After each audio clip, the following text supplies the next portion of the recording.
మారుమూల ప్రాంతంలో దాగి ఉన్న శివాలయం గురించి ఇప్పుడు తెలుసుకుందాం. హాయ్ ఫ్రెండ్స్, ఇది అన్నమయ్య జిల్లా కలకడ మండలం కోన గ్రామానికి చెందిన పాత కోన. దీనిని జీవకోన కూడా అంటారు.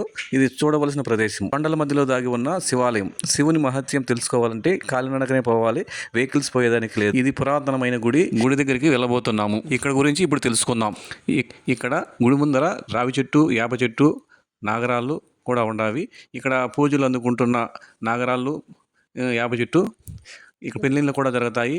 భక్తాదులు అనుకున్న కోరికలు నెరవేరుతాయి. పెళ్లి కాని వారు యాప చెట్టుకు, రావి చెట్టుకు పూజ చేస్తే పెళ్ళిళ్ళు అవుతాయని ఇక్కడ వారి నమ్మకం. అదే పెళ్ళి అయిన వారు ఇక్కడ పూజ చేస్తే అనుకున్న కోరికలు నెరవేరుతాయని నమ్మకం. కృత్తికా నక్షత్రము పౌర్ణమి రోజున ఇక్కడ పూజలు బాగా జరుగుతాయి.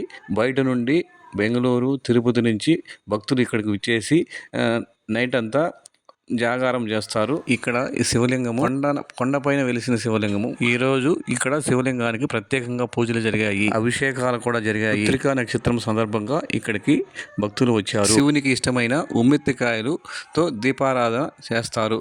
ఇక్కడ భక్తుల నమ్మకం శివునికి ఇష్టమైన ఉమ్మెత్తికాయలతో దీపారాధన. కృత్తికా నక్షత్రం సందర్భంగా ఇక్కడ అరుణాచలంలో ఎప్పుడైతే దీపం పెడతారో ఇక్కడ కూడా కొండపైన దీపం పెడతారు.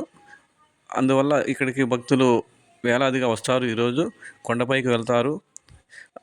దీపం వెలిగించి తమ కోరికలు చెప్పుకొని ఆ కోరికలు నెరవేరేలా ఆ దేవుడు చూస్తాడని వాళ్ళ నమ్మకం. ఇక్కడ శివలింగము చాలా ప్రత్యేకమైన శివలింగము.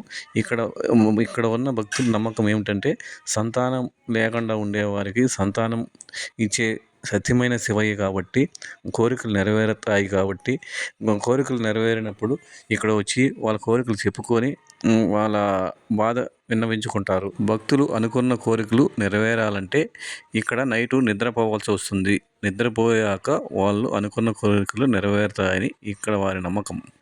ఈరోజు ఇక్కడికి మా ఫ్యామిలీ అంతా వచ్చి పూజలు నిర్వహిస్తున్నాము. మేము అనుకున్న కోరికలు నెరవేరాయి, అందుకని ఇక్కడికి వచ్చాము. ఇక్కడ వారి నమ్మకము అనుకున్న కోరికలు నెరవేరితే ప్రతి పౌర్ణమికి వస్తారు, పూజలు చేస్తారు, వాళ్ళ కోరికలు చెప్పుకుంటారు. నందీశ్వరునికి కూడా దీపారాధన జరుగుతున్నది. నందీశ్వరునికి కూడా వాళ్ళ కోరికలు చెప్పుకుంటే వారి కోరికలు నెరవేరుతాయని ఇక్కడ వారి నమ్మకం. ఇక్కడ కోనేరు ఉంది.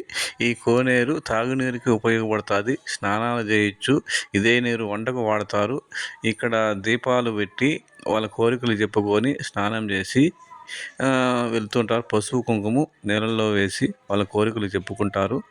వాళ్ళ కోరికలు చెప్పుకొని అక్క దేవతల గుడి ముందర వరపడతారు. కొండపైన అరుణాచలం జ్యోతి వెలిగించినప్పుడు ఇక్కడ కూడా జ్యోతి వెలిగించారు. నమకం అంధకారస్వర నారాయణ నమకం, గంగాధరాయ నమకం, ఓం అలటక్షాయ నమకం, కాలకాలాయ నమకం, కృపానిధి నమకం. భక్తులంతా కింద గుడికా నుంచి కొండపైన చూస్తూ ఉంటారు. అందరికీ చుట్టుపక్కల ఉండే గ్రామాలకు అందరికీ జ్యోతి దర్శనమిస్తుంది. వాళ్ళు అనుకున్న కోరికలు జ్యోతిని దర్శించుకుంటే జరుగుతుందని ఇక్కడ వారి నమ్మకం. ఓం నమ శివాయ, ఓం నమ శివాయ. ఇక్కడ రోడ్డు తిరుగు ప్రయాణంలో రోడ్డు చూస్తున్నారు. ఇంత మట్టి రోడ్డు, వాన వస్తే మొత్తం పనికిరాదు. భక్తులు కోరికలు తీర్చినందువల్ల ఇక్కడ ఉండే భక్తులు సిమెంట్ రోడ్డు వేపిస్తున్నారు. ఇద్దరు ముగ్గురు భక్తులు వచ్చి డబ్బులు ఇచ్చారు. సిమెంట్ రోడ్డు కొంచెం వేశారు, మిగతాది అట్లే ఉంది. కోరికలు నెరవేరిన భక్తులు మాత్రము వేపిస్తున్నారు. కోరికలు నెరవేరిన భక్తులు కానుకలు ఇస్తున్నారు. తొందరలోనే రోడ్డు క్లియర్ అయిపోతుంది. మళ్ళీ వెహికల్స్ అన్నీ వస్తాయి. దేవుడు వాళ్ళకు దర్శనం ఇస్తాడని కోరుకుంటూ సెలవు తీసుకుంటున్నాము. ఓం నమ శివాయ. ఈ ఛానల్ నచ్చితే సబ్స్క్రైబ్ చేయండి, లైక్ చేయండి.